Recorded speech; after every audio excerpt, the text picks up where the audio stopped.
Salam, perkenalkan nama saya Sentika Jenbeka, kelas D, semester 3, Prodi Pendidikan Kristen Anak Usia Dini, Kampus Institut Agama Kristen Negeri Kupang. Baik, di sini saya akan menjelaskan dua materi atau dua hal, dan materi yang pertama yaitu tentang temperamen, dan materi yang kedua yaitu teori perkembangan psikososial menurut Erik Erikson. Baik, di sini saya akan menjelaskan yang pertama yaitu temperamen. Definisi temperamen. Temperamen merupakan salah satu sikap yang kurang baik jika berlebihan.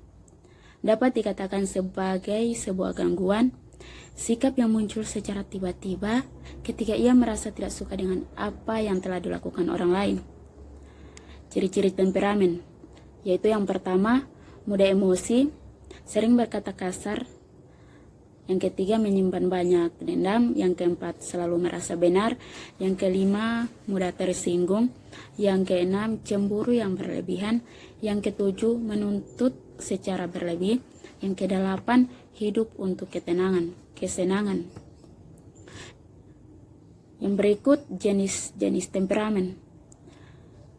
Jenis-jenis temperamen antara lain, yang pertama yaitu sanguinis.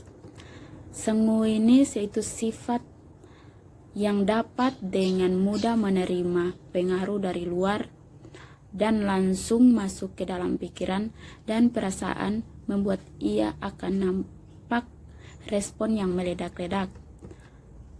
Jenis yang kedua yaitu kolerik. Kolerik yaitu sifat dasar yang dimiliki ialah kemauan yang keras.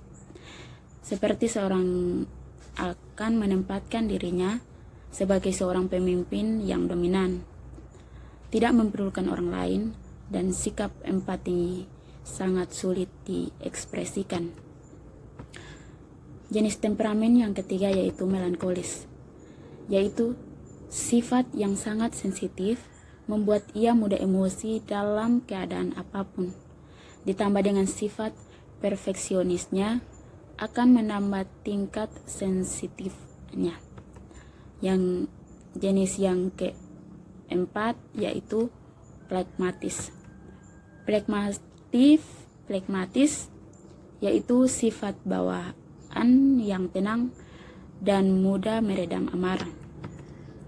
Yang berikut faktor yang mempengaruhi temperamen. Walaupun relatif stabil sepanjang hidup, temperamen dapat berubah dan berkembang bersama dengan pengalaman dan kedewasaan. Temperamen seseorang pasti akan berbeda antara satu dengan yang lainnya, tergantung dari faktor yang mempengaruhi. Berikut beberapa faktor yang mempengaruhi munculnya sikap temperamen.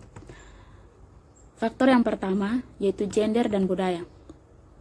Jenis kelamin akan mempengaruhi tingkat temperamen seseorang, seperti seorang laki-laki dalam melakukan segala hal lebih mengedepankan ego sehingga kadang lupa mengontrol emosi.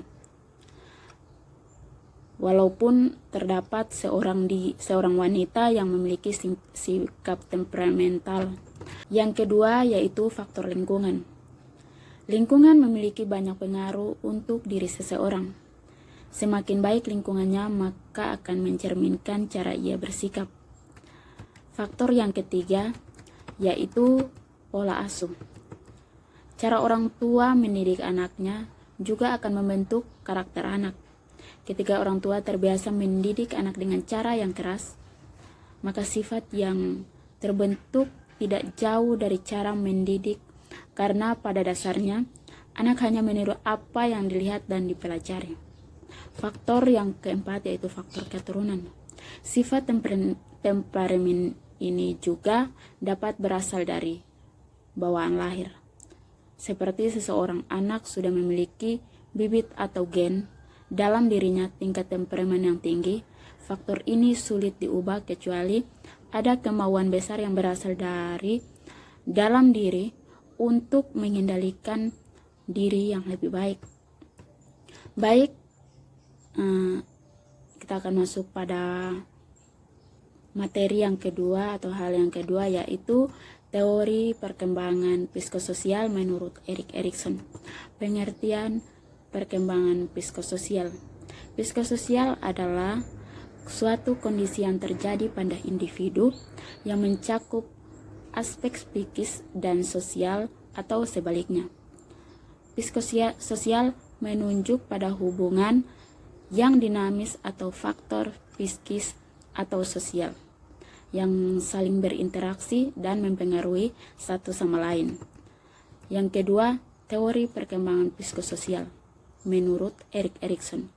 Erik Erikson sangat dikenal dengan tulisan-tulisannya di bidang psikologi anak. Menurut Erik Erikson, ego sebagai sifat tak sadar mengorganisir dan mensintesis pengalaman sekarang dengan pengalaman masa lalu dan dengan diri masa yang akan datang. Erik Erikson juga menemukan 3 aspek ego yang paling sering berhubungan, yaitu yang pertama, body ego, yaitu mengacu pengalaman orang dengan tubuh atau fisiknya sendiri. Yang kedua, yaitu ego ideal, seperti gambaran mengenai bagaimana seharusnya diri sesuatu yang bersifat ideal. Yang ketiga yaitu ego identik, yaitu gambaran mengenai diri dalam berbagai peran sosial. Yang ketiga, tahap perkembangan menurut Erik Erikson. Yang pertama, tahap pertama dalam teori perkembangan menurut Erik Erikson terjadi mulai ketika individu lahir sampai berusia 1 tahun dan merupakan tahap yang sangat penting dalam kehidupan individu, karena pada masa bayi individu benar-benar bergantung pada pengembangan kepercayaan berdasarkan ketergantungannya pada kualitas pengasuh orang dewasa. Yang kedua, yaitu tahap kedua dari teori perkembangan psikososial menurut Erik Erikson adalah pada usia awal kanak-kanak, yang berfokus pada pengembangan perasaan kontrol diri yang lebih besar. Pada tahap ini, anak-anak baru mulai sedikit mandiri. Mereka mulai menampilkan tindakan dasar terhadap diri mereka sendiri dan membuat keputusan sederhana terhadap apa yang mereka sukai. Pengasuh dapat menolong anak-anak mengembangkan perasaan otonomi dengan cara memberi kesempatan untuk memilih dan memperoleh kontrol. Demikian, inilah penjelasan materi saya. Terima kasih, Tuhan Yesus memberkati. Salam.